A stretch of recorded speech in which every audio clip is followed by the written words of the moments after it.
हूं आपके साथ सौरभ और अब रुख करते हैं छत्तीसगढ़ की खबरों का। कोरोना वायरस संक्रमण की रोकथाम को लेकर देश दुनिया में हो रहे सभी प्रयासों के बीच छत्तीसगढ़ में 2 अक्टूबर से लेकर 12 अक्टूबर तक हर घर तक पहुंचकर लोगों की स्वास्थ्य जांच की जा रही है, ताकि स्वास्थ्य संस्था की जानकारी लेकर कोरोना संक्रमण के खतरे की संभावना जांचकर उनकी जान बचाई जा सके। वहीं राज्य के मुख्यमंत्री भूपेश बघेल ने एक वीडियो जारी कर जनता से अपील भी किया कि स्वास्थ्य विभाग के कर्मियों को घर पहुंचने पर उन्हें सही जानकारी मुहैया करवाएं, ताकि छत्तीसगढ़ शासन को जनता से कोरोना के खिलाफ जंग में मदद मिल सके। मुख्यमंत्री का यह भी कहना है कि कोरोना से बचने का पहला उपाय यही है कि हम अपने बारे में सही जानकारी दें।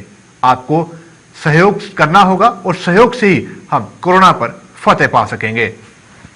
नमस्कार। जैसे कि आपको मालूम है कि 2 अक्टूबर से लेकर 12 अक्टूबर तक के शासन ने निर्णय लिया है कि घर घर जाके सर्वे करना है। स्वास्थ्य विभाग के कर्मचारी आपके घर आएंगे और आप सबको सही जानकारी देनी है। आपको सर्दी है कि नहीं है, बुखार है कि नहीं है, कि और किसी दूसरी प्रकार की कोई परेशानी तो नहीं है, इसकी जानकारी आपको सही बताना है। आप छुपाएंगे नहीं।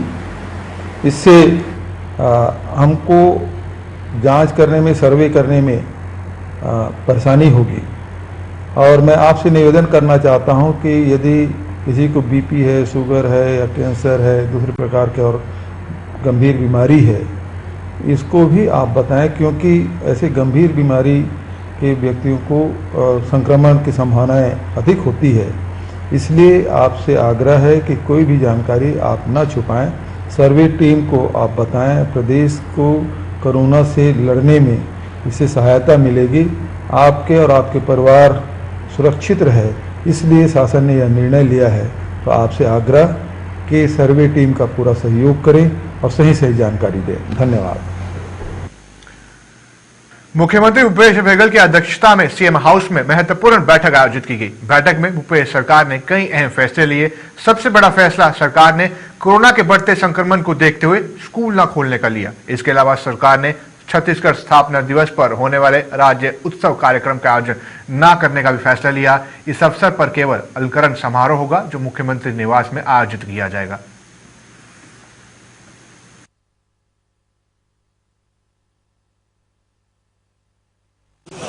सबसे पहले आज माननीय मुख्यमंत्री जी की अध्यक्षता में छत्तीसगढ़ की मंत्रिमंडल की बैठक हुई। देश के 3 विधेयकों के बारे में चर्चा किया गया। साथ ही साथ श्रम विधेयक की भी चर्चा हुई है। हमने निर्णय लिया है कि छत्तीसगढ़ में किसानों की धान खरीदी, गरीबों का चावल जैसी योजना, ये केंद्रीय कानून से प्रभावित होने की संभावना है। इसलिए छत्तीसगढ़ में हम अपना अलग कानून बनाएंगे और इसके लिए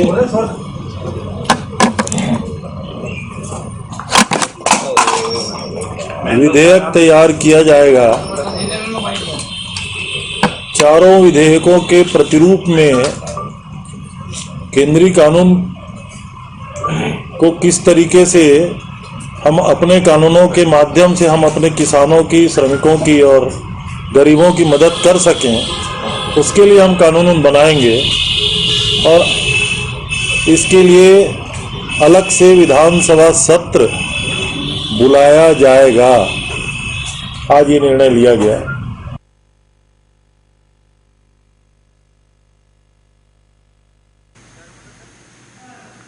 हाथरस की घटना के बाद छत्तीसगढ़ के केशकाल के धनोरा में हुए सामूहिक दुष्कर्म मामले को लेकर छत्तीसगढ़ की सियासत गर्मा गई है। बीजेपी लगातार इस मुद्दे को लेकर कांग्रेस सरकार को घेर रही है। वह इस मामले की सरकार द्वारा उच्च स्तरीय जांच की मांग भी कर रही है। इस मामले को लेकर पूर्व मुख्यमंत्री डॉक्टर रमन सिंह ने कांग्रेस पर हमला बोलते हुए कहा कि पिछले 9 महीनों से राज्य में 1500 से अधिक बलात्कार की घटनाएं हो चुकी है, पर कांग्रेस के नेता सिर्फ बड़ी बड़ी बातें व हल्ला ही करते हैं, पर छत्तीसगढ़ में हो रही बलात्कार की घटनाओं की तरफ कोई ध्यान नहीं दिया जा रहा।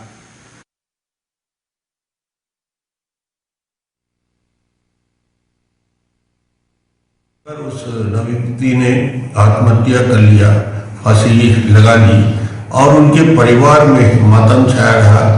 2 महीने तक जब अपराधियों को नहीं पकड़ा गया तो उसके पिता ने जहर खाकर आत्महत्या करने का प्रयास किया और आज उसने इच्छा मृत्यु की बात कही है, इच्छा मृत्यु मांगी है। ये है किसी परिवार की प्रताड़ना और किसी दुख से पीड़ित उस परिवार की कहानी। मुझे लगता है कि कांग्रेस के वरिष्ठ नेता जब बड़ी बड़ी बातें और हल्ला करते हैं, छत्तीसगढ़ की ओर देखना चाहिए कि किस प्रकार घटनाएं छत्तीसगढ़ में हो रही है और ये घटना अपने आप में इस बात को दिखाता है कि जानकारी होने के बाद भी कार्रवाई ना होना और उसके साथ ही साथ छत्तीसगढ़ में पिछले यदि 9 महीने की बात करें तो 1500 से ज्यादा बलात्कार की घटनाएं हो चुकी हैं।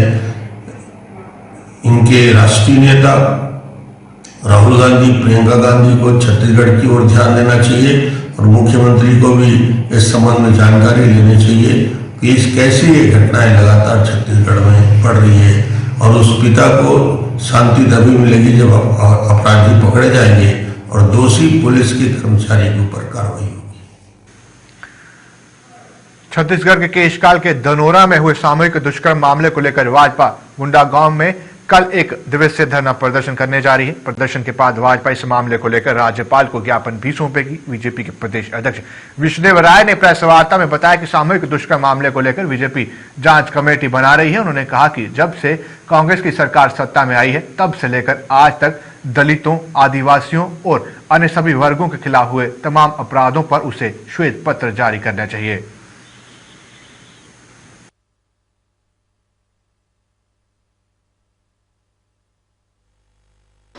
ये जो लगातार दुष्कर्म की घटनाएं बढ़ रही हैं और इसके लिए भारतीय जनता पार्टी बहुत गंभीर है और जहां तक धनोरा की जो घटना है उसके लिए कल लता उसेंडी के नेतृत्व में कोंडागांव जिले के हमारे कार्यकर्ता 1 दिवसीय धरना पर हैं और भारतीय जनता पार्टी जांच कमेटी बना रही है। हमारे लोग वहां पर जांच करने के लिए जाएंगे और बहुत जल्दी हर जिला मुख्यालय में और यहाँ पर राजधानी के मुख्यालय में महिला मोर्चा, अनुसूचित जनजाति मोर्चा का 1 दिवसीय धरना रहेगा और महामहिम राज्यपाल महोदया को एक ज्ञापन देंगे और सरकार को निर्देशित करने का आग्रह करेंगे कि ये जो अभी 4 मांग आप लोगों के सामने में किसी के माध्यम से रखे हैं, ये मांग उसमें शामिल रहें। मरवाही चुनाव और ऋचा जोगी जाति प्रकरण को लेकर आज रेणु जोगी ने राज्यपाल से मुलाकात की। राज्यपाल से मुलाकात के बाद राजभवन के सामने पत्रकारों को संबोधित करते हुए रेणु जोगी ने कहा कि मरवाही सीट को लेकर राज्य सरकार की नीयत साफ नहीं है। उन्होंने आरोप लगाया कि सरकार की नीयत में खोट है और वह जोगी परिवार को रोकने के लिए हर संभव कोशिश में लगी हुई है।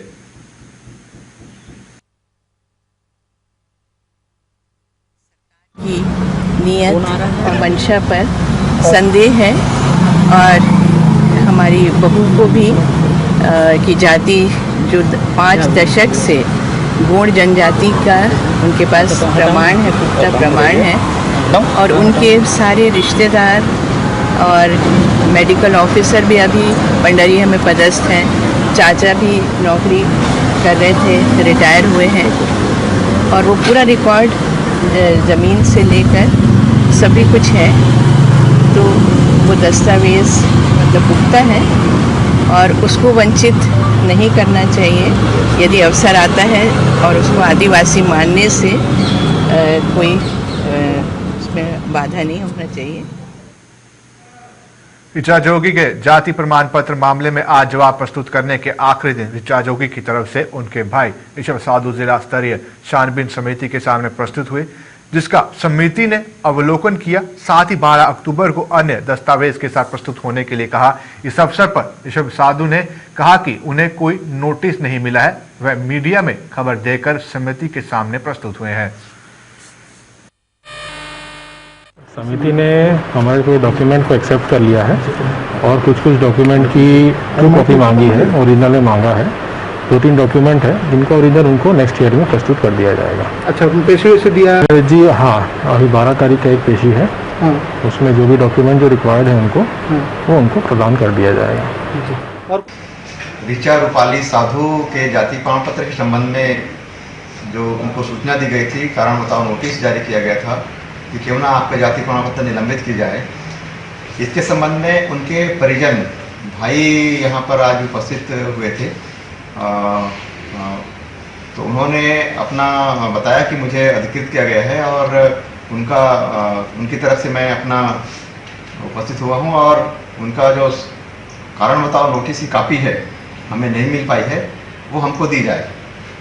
और हम लोगों ने उनसे एथोराइजेशन लेटर लेकर समिति ने और उनको आज कापी दिया है और उनके विशेष अनुरोध पर समिति ने 3 दिन का समय दिया है, क्योंकि एक दिन रविवार है, इसलिए 12 तारीख को 5 बजे तक उनका जवाब प्रस्तुत करने के लिए।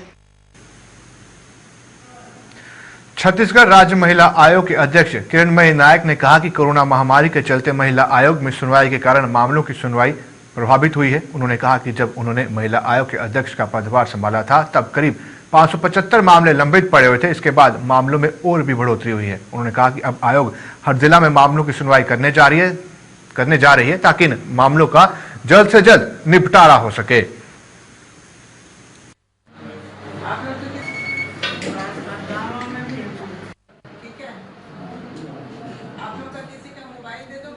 चूँकि महिला आयोग की जिम्मेदारी माननीय मुख्यमंत्री जी ने दी है, तो मेरी कोशिश है कि महिलाओं के मामले पूरे छत्तीसगढ़ में प्रदेश के सभी जिलों में कम से कम एक बार मैं पहुंचूं, ताकि मामलों के निपटारे में तीव्र गति आए।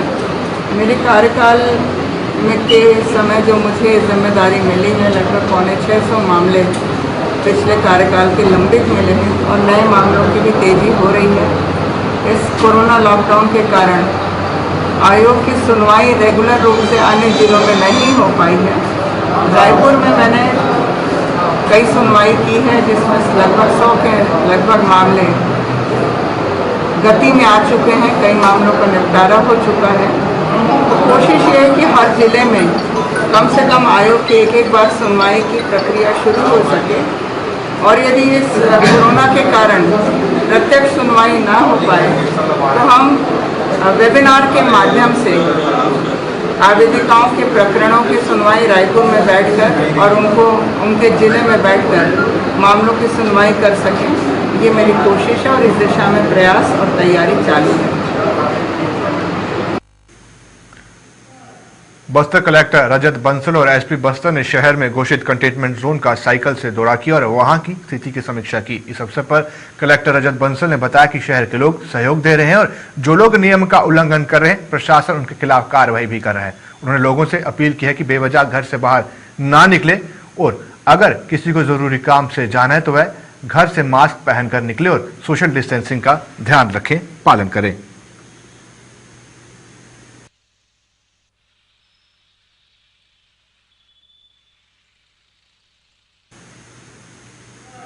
अवैध शराब तस्करी में सिमगा पुलिस को बड़ी कामयाबी मिली है। सिमगा पुलिस ने कल दिया नाले के पास घेराबंदी कर एक कार से मध्य प्रदेश से निर्मित अंग्रेजी शराब की 46 पेटियां बरामद की है। इस मामले में पुलिस ने कार चालक को गिरफ्तार भी कर ली है, जबकि इसका साथी भागने में सफल रहा।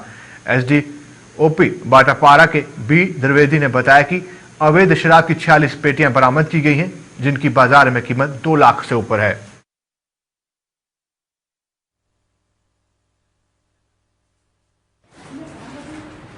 तो मंडला से स्कॉर्पियो गाड़ी में स्कॉर्पियो क्रमांक CG04 B5611 में सूचना मिली थी कि मंडला से शराब आ रही है और थाना प्रभारी ने मुझे बताया था, तो मैं भी आ गया था। मेरे नेतृत्व में नाकेबंदी की गई।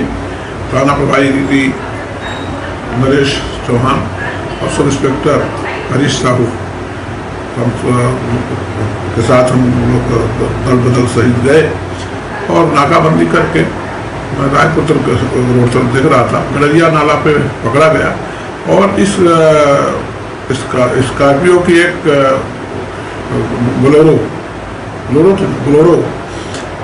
पायलटिंग कर रही थी, तो उसको भी रोका गया, परंतु वो पकड़ में नहीं आया। एक आदमी उससे उतरा और भाग गया। और उसका मोबाइल हम लोगों के पास है, जिसको से उसमें ट्रेसिंग की जाएगी। और देवेंद्र कुमार जांगड़े की स्कॉर्पियो है और उस पर 46 पेटी मंडला की शराब पकड़ाई है। चलिए इसी के साथ छत्तीसगढ़ की खबरों पे यहाँ पर विराम लगाते हैं और यहाँ पे वक्त होगा छोटे से ब्रेक का। ब्रेक के बाद रुक करेंगे